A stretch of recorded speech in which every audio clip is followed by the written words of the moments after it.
Welcome back to my channel. আবারও এক নতুন ব্লগ ভিডিও নিয়ে চলে এলাম। আজকের ব্লগ ভিডিওটা আমরা আজকে ট্যুরে বেরিয়েছি দীঘা।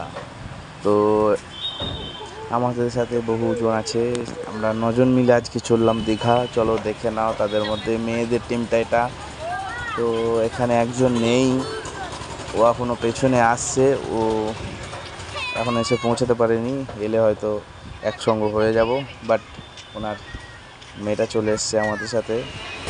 এই যে আমরা এখন রামপুরহাট প্ল্যাটফর্মে দাঁড়িয়ে আছি, আমাদের গাড়িটা একটু লেটে চলছে। আমাদের গাড়ি আসার টাইম হচ্ছে রাত্রি 10:30। আমাদের গাড়িটা হচ্ছে রামপুরহাট টু কলকাতা।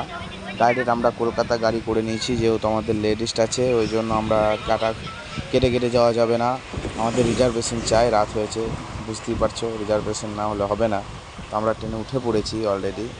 আমাদের গাড়ি হচ্ছিল রামপুরহাট টু কলকাতা জয়বাণী এক্সপ্রেস। তো দেখতেই পাচ্ছ ট্রেনে আমরা উঠে পড়েছি, কি সব শুনশান এত রাতে, কেই বা যাবে বা বন্ধু।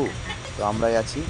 দেখতে দেখতে আমরা অনেকটা রাস্তা চলে এলাম, পার হয়ে কলকাতার কাছাকাছি চলে এসেছি। আর কিছুক্ষণ পর হয়তো আমরা কলকাতা প্ল্যাটফর্মে। তো আমরা আজকে আছি 9জন, তার মধ্যে আমি আছি, আমার ওয়াইফ, আমার ছেলে আছে, আর দিদি, জামাইবাবু, দিদির মেয়ে আছে, আর একটা দিদি আছে, তার বর আছে, আর তার মেয়েটা আছে সঙ্গে। আমরা বেরিয়ে পড়েছি 9জন মিলে। দেখতে দেখতে অনেকটা রাস্তায় চলে এসেছি, ভোর হতে চললো। আর কিছুক্ষণের মধ্যেই আমরা কলকাতা প্ল্যাটফর্ম পেয়ে যাব। তো ওখান থেকে নেমে আমাদেরকে আবারও ট্যাক্সি ভাড়া করে আমাদেরকে অনেকটা রাস্তা যেতে হবে।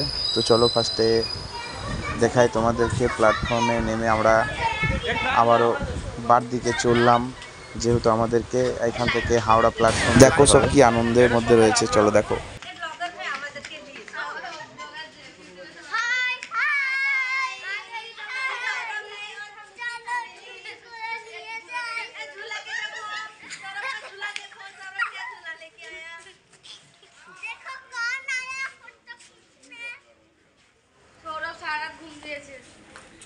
তো দেখতে দেখতে আমরা কলকাতা প্ল্যাটফর্মের সামনে চলে এসেছি। এরপর আমাদেরকে এখান থেকে হাওড়া প্ল্যাটফর্ম যেতে হবে। তো আমরা গাড়ি দেখব হাওড়া প্ল্যাটফর্ম যাওয়ার জন্য। এখান থেকে কলকাতা থেকে হাওড়া গাড়ি করে যেতে হবে। এত রাতে কোথায় বার কী পাবো, তাই আমরা ট্যাক্সি দেখছি।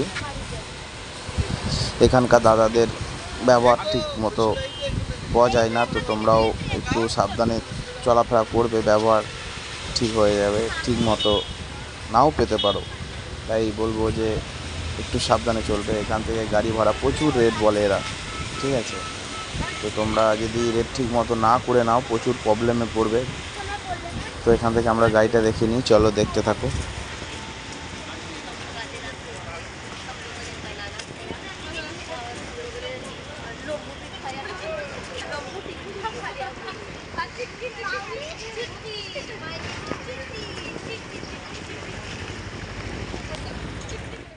ওয়েলকাম। আমরা এখন মেছেদা রেল স্টেশন চলে এসেছি। তো এখান থেকে আবারও আমরা ট্রেন ধরে যাব বেরিয়ে। অ্যাকচুয়ালি আমরা এখন মেছেদা রেল স্টেশনে আছি। এই যে আমরা হাওড়া থেকে চলে এসেছি মেছেদা থেকে 8:05 একটা লোকাল আছে, সেটা ধরে আমরা দীঘা যাব। তো তোমাদেরকে মেছেদারটা একটু ঘুরে দেখাবো। মেছেদাটা সত্যি ভালো। চলো বাই বাই।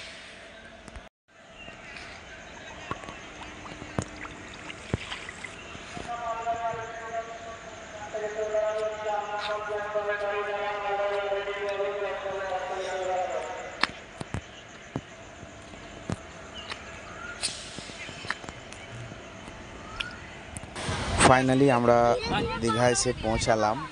অনেকটা রাস্তা পাড়ি দিয়ে সবাই ক্লান্ত হয়ে আছে, তাই আমরা একটু রেস্ট নেওয়ার পর সমুদ্রের ধারে চলে এসেছি। দেখতেই পাচ্ছ সবাই রেডি হয়ে এসছে জলে নামার জন্য, কিন্তু বাট এখানে নামাটা প্রচুর প্রবলেম, যেহেতু প্রচুর পাথর ফেলা আছে।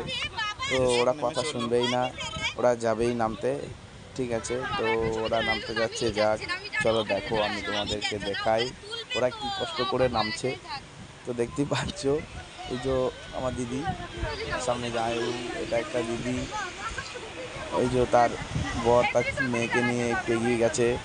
আমার দিদিও যাওয়ার চেষ্টা করছে, পাশে আমার ওয়াইফ বসে আছে দেখতেই পাচ্ছ। তো আমরাও যাওয়ার চেষ্টা করছি, কিন্তু পাথরে কীভাবে যাব বলো। তো ফাইনালি দেখতেই পাচ্ছ সবাই কি এনজয় করছে, না এলে হয়তো এই এনজয়টা করতে পারতাম না। তো এখন দীঘাতে প্রচুর পরিমাণে ভিড়, এই টাইমে সবাই ট্যুরে বেরোয়, তাই আমরাও বেরিয়ে পড়েছিলাম। তো তোমাদেরকেও বলবো তোমরাও এসো, খুব এনজয় করবে। তো একটা কথা বলবো, বাচ্চাদেরকে নিয়ে এনজয় করতে হলে ওই সাইড দিকে যাবে।